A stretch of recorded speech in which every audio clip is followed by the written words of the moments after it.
Maharashtra today 24 news, सत्य परिस्थितीचा सविस्तर आढावा।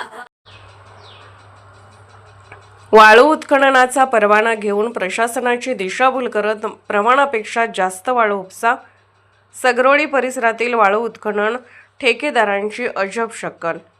नांदेड जिल्ह्यातील बिलोली तालुक्यातील सगरोळी परिसरात वाळू उत्खननासाठी कायदेशीर परवानगी घेऊन ठरवून दिलेल्या प्रमाणापेक्षा जास्त उपसा होत असल्याचे दिसून येत सगरोळी परिसरात हायवा वाहनात प्रमाणापेक्षा जास्त वाळू वाहनात भरल्याचे दिसत आहे। हा अवैध प्रकार मानला जातो। यासाठी महाराष्ट्रात भूमी महसूल कायद्यानुसार वाळूच्या किमतीच्या तिप्पट दंड, वाहनांवर कारवाई आणि पोलिसात गुन्हा दाखल करण्याची तरतूद आहे।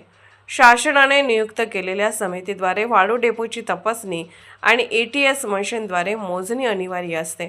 अधिक वाळू उपसा विरोधातील कायदेशीर कारवाई, मंजूर खोली किंवा मर्यादेपेक्षा जास्त वाळू उपसा केल्यास राज्य शासनाच्या नियमानुसार मोठा आर्थिक दंड लावला जातो।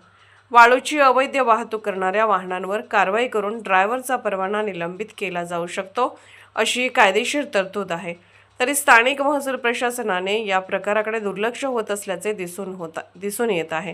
मागील काही दिवसांपूर्वी पोलीस महानिरीक्षकांचे विशेष पथक, पोलीस अधीक्षक, जिल्हा अधिकारी नांदेड यांनी नांदेड जिल्ह्यात अवैध वाळू उत्खननावर धडाकेबाज कारवाई केली आहे। तरी बिलोली तालुक्यातील सगरोळी परिसरात प्रवाशांच्या नावाखाली दुप्पट उपसा होत असल्याचे दिसत आहे। याकडे महसूल विभागाने लक्ष द्यावे। महाराष्ट्र टुडे मराठीसाठी ब्युरो रिपोर्ट मेहबूब शेख सोबत फारुख बेग, बिलोली, नांदेड।